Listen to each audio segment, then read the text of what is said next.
एकीकडे लोकसभेचा प्रचार शिगेला पोहोचलेला असताना दुसरीकडे राज्यामध्ये तीव्र अशी दुष्काळाची परिस्थिती निर्माण झाली आहे। मराठवाडा हा टँकरवाडा झालाय। 5 जिल्ह्यांमध्ये शेकडो टँकरच्या माध्यमातून सध्या पाणी पुरवठा करायची वेळ आली आहे।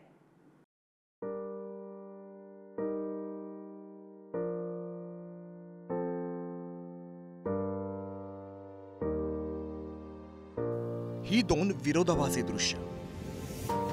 एकीकडे राजकीय नेते प्रचारात मशगूल आहेत, तर दुसरीकडे सामान्य जनता मात्र पाण्यासाठी वणवण फिरते।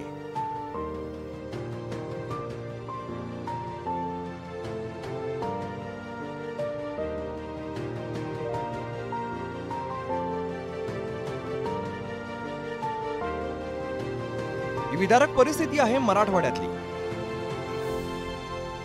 मराठवाड्याला दुष्काळानं वेढा घातलाय। नदी नाले आटलेत, धरणांनी तळ गाठलाय।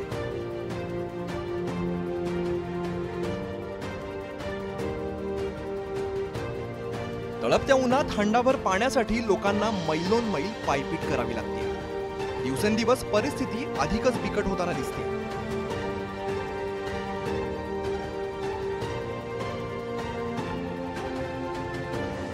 मराठवाड्यातील प्रत्येक जिल्ह्यात परिस्थिती थोड्या बहुत फरकानं सारखीच आहे। मराठवाड्यातील 11 मोठ्या धरणांमध्ये फक्त 25.45% पाणीसाठा शिल्लक आहे।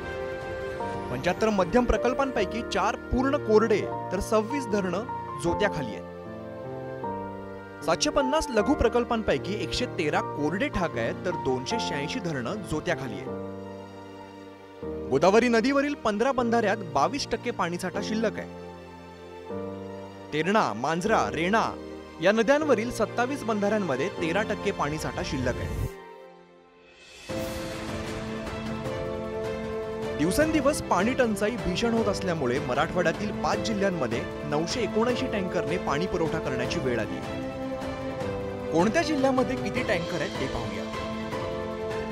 सध्या संभाजीनगरात 443 टँकर आहेत, जालन्यामध्ये 321, बीडमध्ये 144, धाराशिवमध्ये 63, तर लातूरमध्ये 8 टँकर आहेत। छत्रपती संभाजीनगर जिल्ह्यात ऑक्टोबर महिन्यापासूनच पाणी टंचाईच्या झळा बसायला सुरुवात झाली।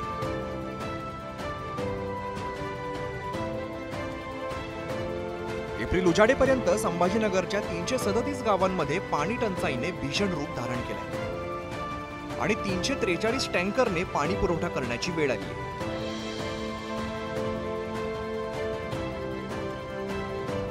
हर साल पाइपलाइन फूटने का बहाना बताया जाता, आखिर क्यों ऐसा? हर रमजान में पानी, हर महीना 2-3 महीना पानी नहीं आता। अब अभी हमें बात कर रहे तो उनका बोलना ये है अभी हम रमजान के बाद पानी छोड़ेंगे न्यू जानने वालों को। तो हमारा ये मांग है जल्द से पानी छोड़े, अगर पानी नहीं छोड़ेगा तो हम फिर आंदोलन करेंगे और इससे बड़ा आंदोलन करेंगे। 1 महीना का मैतपुरी में पानी नहीं है, पानी की समस्या है। सब रोजे रखे पानी कहाँ से जाएंगे लाने को? हाँ, टैंकर मंगा रहे, पानी हो रहा नहीं, नल छोड़े नहीं।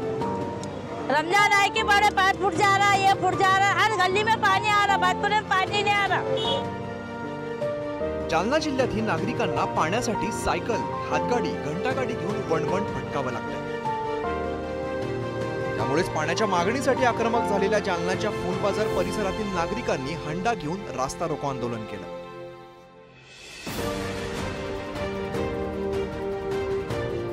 बीड आणि हिंगोली जिल्ह्यातली परिस्थिती काही वेगळी नाहीये। गावात आठवड्याभरातून एकदा येणाऱ्या टँकरवर पाणी भरण्यासाठी नागरिकांची झुंबड उडते।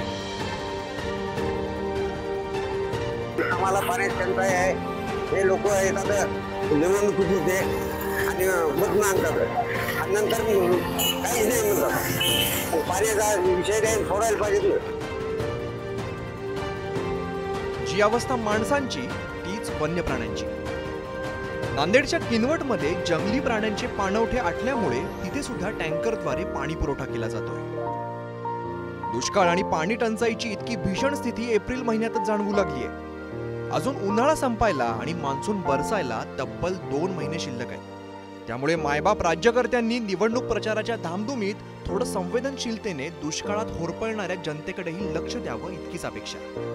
सचिन जिरे, उदय नागरबोजेसह प्रथमेश मोरे, पुढारी न्यूज।